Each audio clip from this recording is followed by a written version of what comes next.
Zainal Abidin jatuh dalam keterpurukan beberapa tahun silam. Perusahaan tempat pekerjanya bangkrut dan harus memulangkan karyawan termasuk dirinya. Dia tak mau larut dalam kesedihan begitu saja.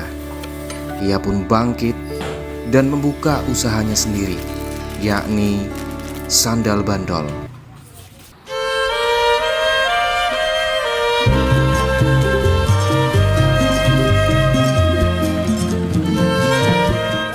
Sandal bandol atau ban bodol dalam dialek Banyumasan memiliki arti ban rusak. Memiliki nilai jual di tangan Zainal. Kabupaten Banyumas merupakan salah satu sentra sandal bandol yang sudah ada sejak puluhan tahun. Pusat kerajinan sandal bandol Banyumas ini berada di Grumbul Banaran, Kelurahan Pasir Kidul, Kecamatan Purwokerto Barat, Kabupaten Banyumas. Tim Tribun Banyumas berkesempatan mampir dan melihat proses pembuatan sandal bandol. Oke teman-teman Tribuners, saat ini saya sudah sampai di lokasi pembuatan sandal bandol khas Purwokerto. Penasaran kan? Seperti apa sih pembuatannya? Ikutin saya ya. Assalamualaikum. Salam. Ya Mak, dari Jati. Alhamdulillah udah sampai Purwokerto. Ini saya penasaran sekali seperti apa, ingin melihat pembuatan sandal bandol yang katanya hanya ada di Purwokerto ya Pak? Iya. Seperti apa? Boleh ditunjukin nggak Pak? Seperti apa? Ini pembuatannya seperti apa? Ini Pak Zainal Abidin. Dia akan menjelaskan proses pembuatannya. Di tangan 5 pekerja, ban rusak disulap menjadi berbagai macam alas kaki berupa sandal yang sudah dikirim ke berbagai kota di luar Pulau Jawa. Kamu penasaran proses pembuatannya? Simak terus Cindra Loka Tribun Banyumas. Ada 2 bagian pembuatan sandal bandol, yaitu bagian tali dan alas. Untuk bagian tali, tahapan pembuatannya adalah pembuatan desain dan pola, pemotongan bahan, sewing, dan pemasangan aksesoris. Sedangkan pembuatan alas kaki yaitu cutting karet ban, pembentukan pola alas kaki, pencetakan brand di insole, pengeleman, pemasangan tali, menambahkan bantalan alas kaki, pembuatan pola outsole, assembling, hingga yang paling akhir adalah quality control.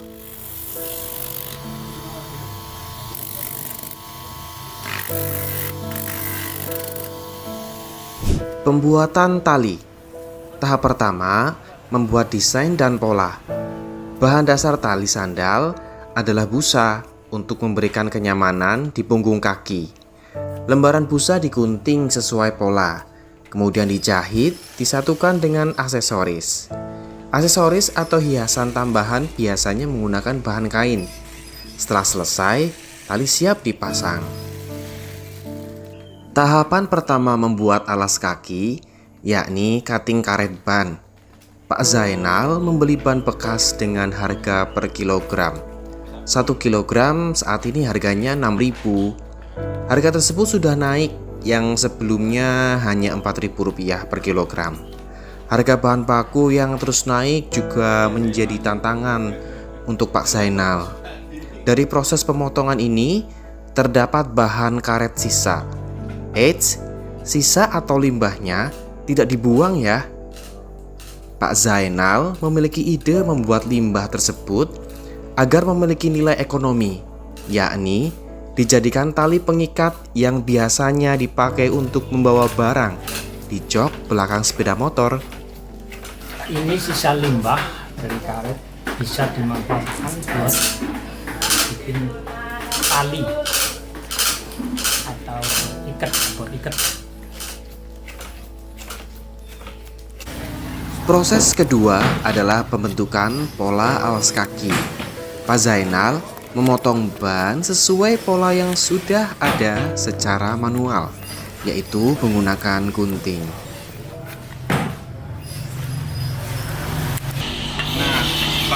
ini proses yang pertama dilakuin apa Pak kalau di sini Pak? Proses pertama di oven ini. Di oven. Ya, terus nanti dimakan press itu dicetak. Ini kenapa harus di oven dulu Pak? Kan dipanasin, kalau nggak dipanasin nggak ada gambarnya. Oh. Iya. Setelah ini di press ya. Di press. Oh jadi ada Ya, istilahnya main anak gambare ya pakai apa cetakannya gitu ya Pak ya. Pak, ini dengar-dengar kalau proses menggunakan ini alatnya juga khusus ya Pak ya? Khusus. Kenapa Pak? Ini kan biasanya butuh alat-alat yang memang dibuat sendiri atau seperti apa kalau kepala? jadi buat sendiri. Oh, alatnya buat sendiri ini. Oh, aduh, ya udah nggak apa-apa nanti. Hasilnya lah gimana? Oke. Ini panas di Bundes. Satunya udah sini. Oh iya. Sini ya Pak ya? Iya, iya. Nah. Masukkan press. Oke. Langsung sini ya Pak ya? Ya, ya.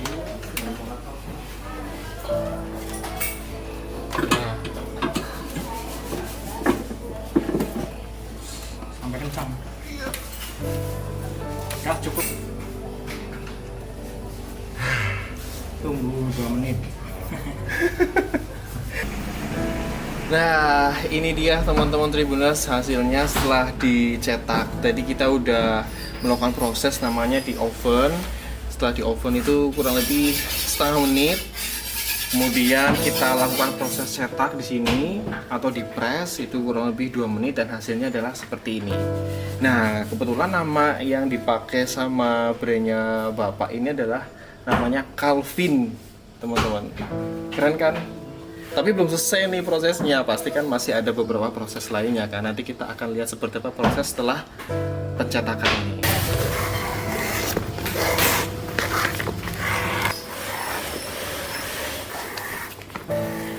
Mas, ini kalau boleh tahu ini prosesnya apa ini?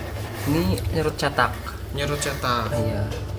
Jadi setelah di press itu prosesnya sebenarnya adalah diserut gitu ya. Serut, ya. Harus hati-hati sekali ya Mas berarti ini kalau Iya, harus. pakai silet nih. Terus kesulitannya apa Mas? Nih kalau ini nyerutnya ini. Ya, nggak ada sih. Santai. Paling kalau awal-awal tuh ya susah. Ini jangan sampai kelewatan dari batas Oh, ininya ya. iya, Batas yang kalau- udah dicetak ini ya. Kelihat- Nah, ini dia teman-teman Tribuners. Tadi kita udah melakukan proses penyerutan dan saat ini kita juga selanjutnya akan melakukan proses penempelan. Seperti ini teman-teman Tribuners. Oke, kita juga harus hati-hati ya biar presisi dan juga pas. Oke, kayak gini ya.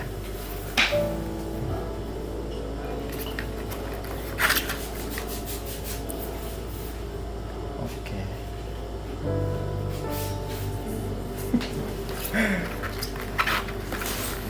Nah, udah tertempel tadi alasnya. Nanti selanjutnya adalah kita lihat proses selanjutnya seperti apa. Tahapan selanjutnya adalah pengeleman. Sebelum dilem, insol yang sudah tercetak brand dipotong terlebih dahulu sesuai pola. Setelah itu, baru dilem dengan bahan tambahan, yakni busa. Tidak lupa setelah itu dipres agar lemnya kuat.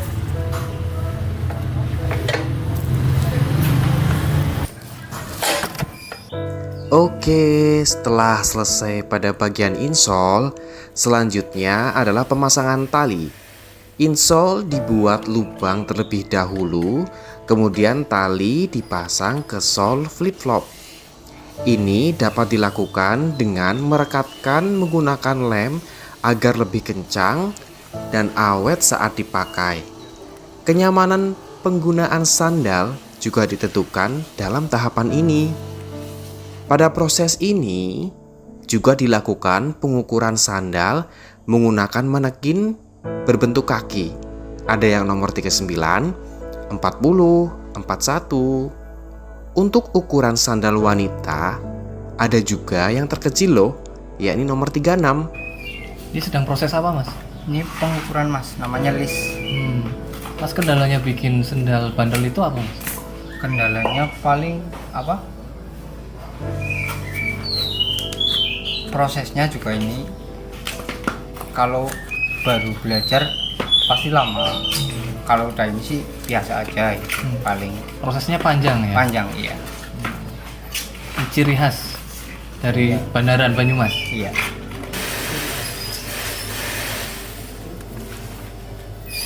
Nah, ini dia teman-teman Tribuners. Ini tadi saya sudah melakukan proses yang namanya pemasangan selempang sandal.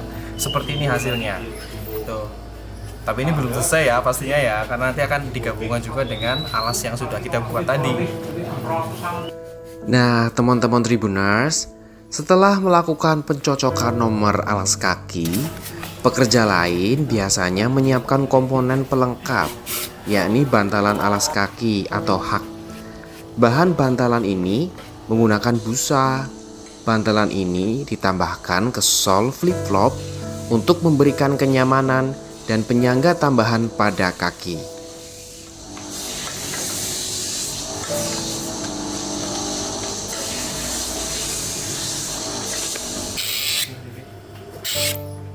Teman-teman, saat ini kita sampai pada proses pembuatan pola outsole yang merupakan tahapan paling rumit nih dalam proses pembuatan sandal bandol. Ini dilakukan agar sandal tidak licin. Pembuatan pola menggunakan alat sederhana berupa silet yang dipasang di kayu kecil. Tanpa alat ukur, pekerja bisa membuat pola yang presisi loh.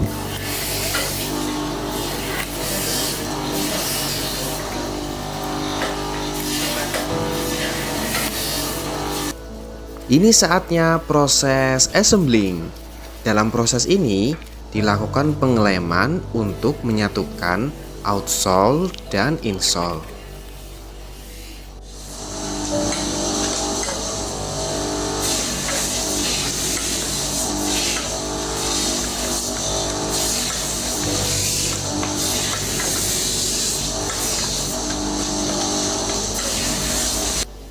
Lalu kita masuk ke quality control atau QC komponen.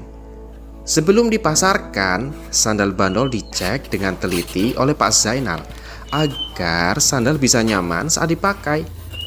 Mulai permukaan, kekuatan lem, outsole dan upper, presisi panjang sandal, kenyamanan cek, kualitas cek, presisi cek.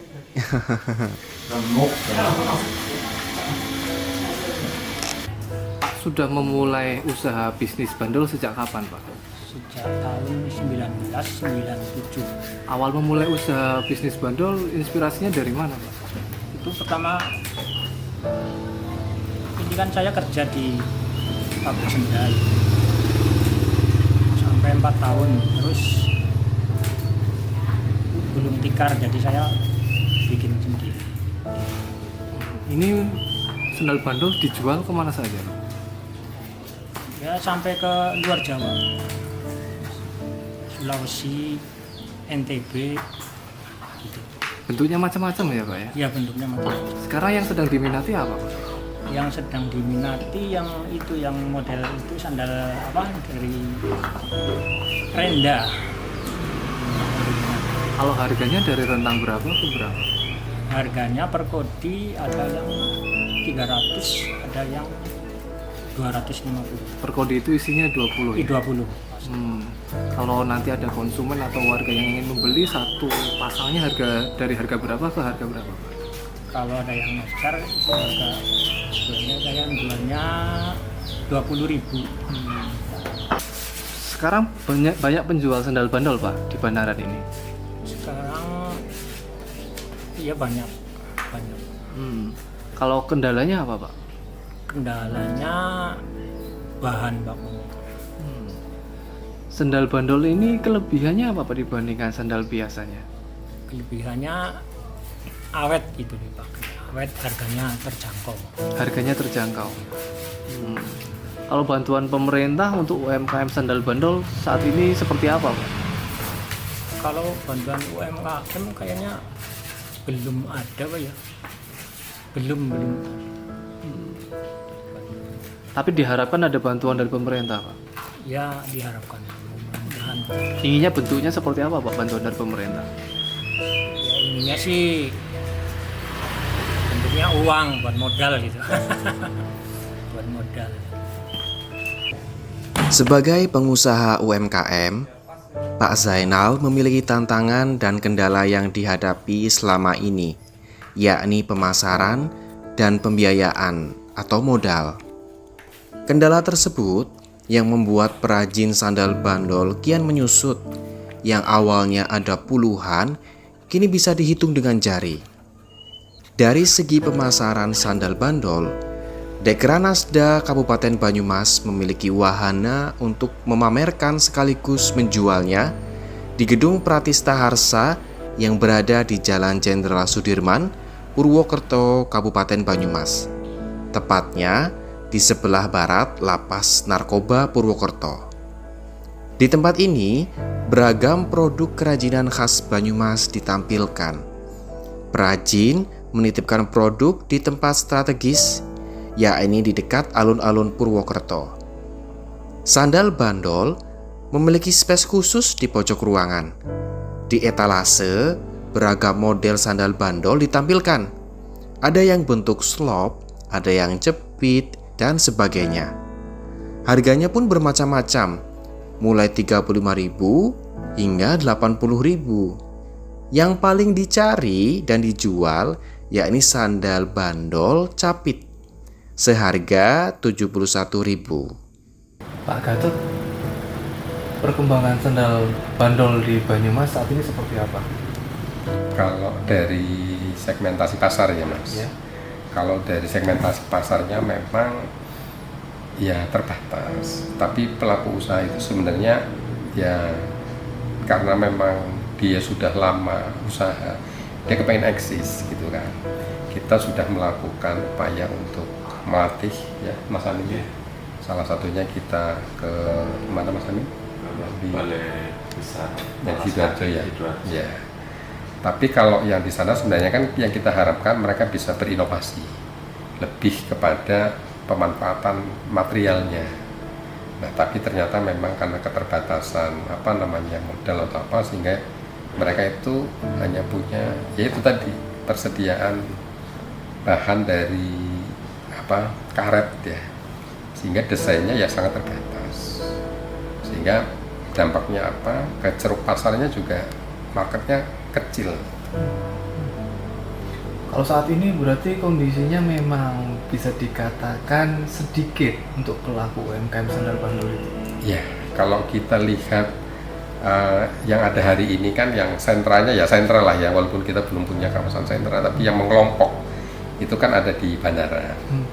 Ada beberapa di situ pelaku usaha yang sampai hari ini mencoba bertahan di tengah-tengah gempuran dari produk-produk yang begitu digandrungi anak-anak muda. Untuk mengatasi itu artinya ada upaya dari pemerintah Kabupaten Banyumas untuk mengalihkan agar mereka itu bisa membuat sesuatu yang lain yang digandrungi anak muda. Iya, tadi yang saya sampaikan ya Mas. Jadi memang ini kan proses ya. Awal kita sudah memfasilitasi, kan tidak sekali proses jadi gitu kan. Harus ada perubahan mindset dari pelaku usaha bahwa zaman sudah berubah. Mungkin mereka tetap nanti bisa mempertahankan yang untuk segmentasi itu, tapi mereka juga harus punya produk yang lebih diminati oleh pasar. Kalau trademarknya bandol itu tetap dipertahankan, tetap mereka punya ceruk pasar tapi memang kecil. Kalau dia mau berusaha lebih lebih ke mengembangkan, itu kan juga nanti dari sisi model, material itu kan juga harus menyesuaikan dengan kebutuhan yang diperlukan oleh masyarakat hari ini, terutama untuk anak-anak muda. Apa yang sudah dilakukan Pemkab Banyumas terkait itu? Ya, tadi saya sampaikan kita sudah memfasilitasi untuk pelatihan ya Mas Amin. Berapa hari waktu pelatihan tadi? Kurang 2 minggu. 2 minggu Mas. Jadi Itu tadi memang ini proses ya. Tidak bisa kita melatih merubah mindset itu dalam hitungan hari bulan gitu kan. Ada kebutuhan waktu. Sama halnya kami juga pernah bekerja sama dengan Dinas Koperasi UMKM provinsi kepada pelaku usaha batik yang diwadahi Banyumas Fashion Indonesia. Itu mereka sudah dapat 3 kali pelatihan, sudah magang di Solo 10 hari, tapi mereka masih butuh pendampingan. Jadi memang ini harus masih proses. Nah, nanti kami upayakan tahun depan kami fasilitasi untuk diadakan pelatihan lagi. Pelatihan apa, Pak? Ya, pelatihan serupa yang nanti sebenarnya gini, harus kita juga sebenarnya pelaku usaha itu butuhnya apa? Kan yang tahu persis mereka ya. Kalau dari sisi permodalan nanti kita fasilitasi dengan kayak di Nakerkop itu ada stimulan dana bergulir, tapi memang kecil.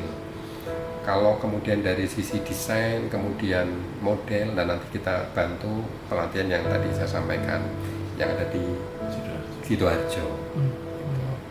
Oke. Kalau dari sisi permodalan, artinya pemerintah Kabupaten Banyumas bisa memfasilitasi itu ya?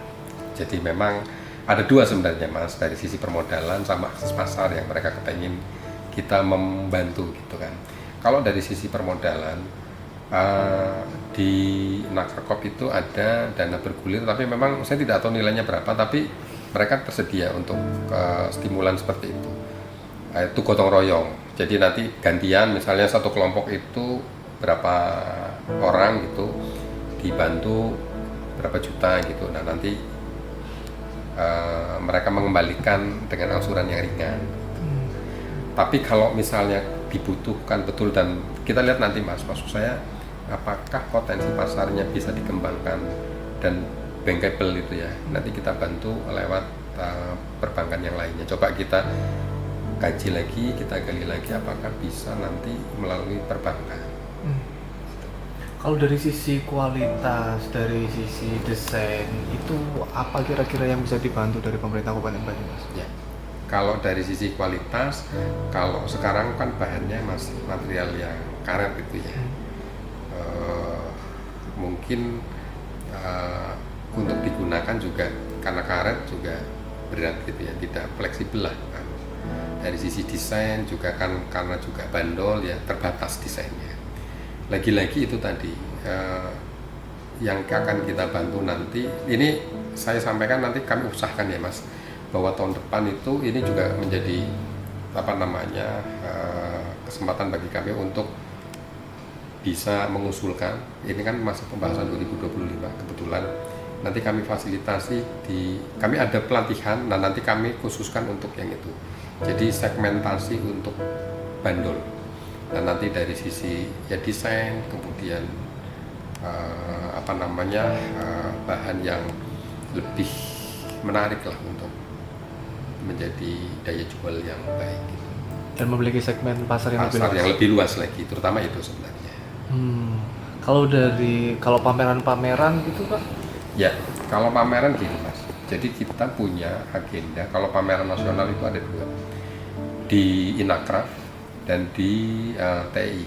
Inacraft memang kita belum mengkurasi teman-teman untuk ikuti Inacraft, karena kita kemarin lebih kepada berfokus kepada pertama batik, yang kedua kerajinan Mas Amin yang kita kirim kemarin, ekoprint ya, yaitu batik lah masih, sama tas, yaitu ke fashion, lebih ke fashion. Jadi itu bisa masuk ke fashion Mas, sendal itu, tapi lagi-lagi modelnya harus mengikuti kan, ini yang jadi kendala kami. Paling kalau misalnya karena di Inacraft itu lebih kepada bukan hanya dalam negeri, tapi kan bayarnya juga dari luar. Minat teman-teman dari luar itu ke bandul itu memang, apakah memang kami yang kurang mempromosikan, tapi memang masih kecil sih. Bahkan berapa kali dijualan kita fasilitasi di toko-toko modern itu juga masih kecil lah intinya.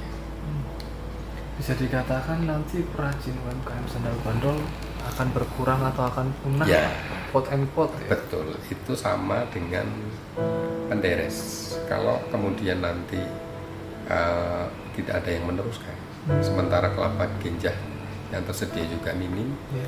penderes juga akan itu sama kasusnya dengan pelaku usaha batik. Kalau batik Banyumas segmennya rendah, lama-lama hilang, sama dengan bandul. Bandul kalau segmentasinya kecil, pelaku usahanya lama-lama menyusut. Nah ini yang kita sayangkan, karena ini juga bisa jadi trademark Banyumas sebenarnya. Nah ini sebenarnya kalau kita mau ungkit promosinya, bahwa kita punya satu trademark yang bagus gitu, tradisional, itu kan tradisional ya, kita angkat dari kearifan lokalnya. Nah itu mungkin bisa. Nah ini yang belum kita gali, Mas. Nanti coba kita gali bagaimana kita bisa mempromosikan brand Banyumas itu yang betul-betul itu merupakan budaya kearifan lokal, bisa kita angkat. Itu ya paling melalui event-event nanti yang ada nanti coba kita angkat. Masalah selanjutnya yang dialami oleh Pak Zainal dan para pengrajin sandal bandol di Kabupaten Banyumas adalah permodalan. Kami mendatangi Dinas Tenaga Kerja, Koperasi dan UMKM, dan tim Tribun Banyumas mendatangi Kepala Bidang UMKM Ani Widosari. Ibu, kalau kondisi UMKM di Kabupaten Banyumas saat ini seperti apa? Baik, kalau kondisi UMKM saat ini kita mempunyai UMKM itu sejumlah 89.553. Dan mereka itu mulai berkembang dan tumbuh dengan berbagai macam karakter, berbagai macam produk yang dihasilkan, karena UMKM yang ada di Kabupaten Banyumas itu tidak hanya kuliner, tapi craft juga. Pokoknya semua kegiatan usaha yang asetnya maksimal 1 miliar itu lepas dari bangunan dan tanah, dan omsetnya maksimal 2 miliar 1 tahun, itu kita sebut dengan usaha mikro UMKM. Karena untuk semua kabupaten di Indonesia itu hanya membidangi di usaha mikro saja. Kalau usaha kecil itu sudah ranahnya di provinsi. Terkait dengan permodalan, ini biasa yang sering dialami oleh para pelaku UMKM. Biasanya mereka tidak berkembang karena nggak punya modal. Nah ini kami sedang melaksanakan atau ada yang namanya program peminjaman dana bergulir. Jadi dana bergulir ini bukan hibah, tapi ini murni dari anggaran pemerintah Kabupaten Banyumas yang dipinjamkan kepada para pelaku UMKM, tapi mereka berkelompok. Biar apa? Biar mudah kami memantaunya. Jadi mereka itu nanti satu kelompok terdiri 10 sampai 25 orang. Satu kelompok itu nanti berbagai macam produk nggak masalah, berbagai macam usaha tidak apa-apa. Jadi nanti mereka membentuk kelompok, ada ketuanya, ada bendaharanya, kemudian mereka mengajukan proposal ke kami. Nah biar tidak bingung, kami siapkan proposalnya, kami siapkan filenya, kami kirimkan, kami sosialisasikan ke semua kecamatan yang ada di Kabupaten Banyumas. Filenya kami kirim, mereka tinggal ngeprint, tinggal mengisi pakai pulpen. Setelah itu dijilid, kirim ke kami.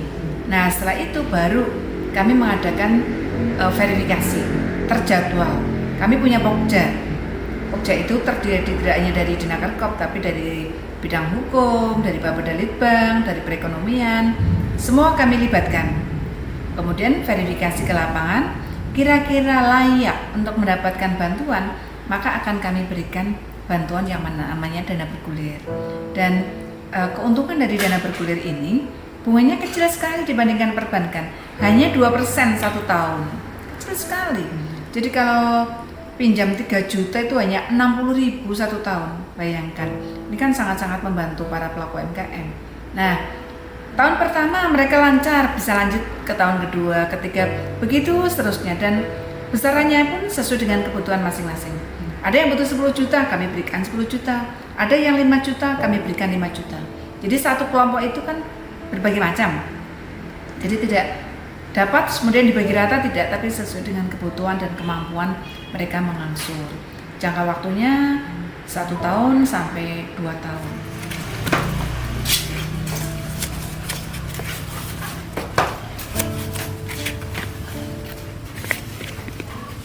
Nah, ini dia teman-teman Tribuners, sandal bandol khas Purwokerto.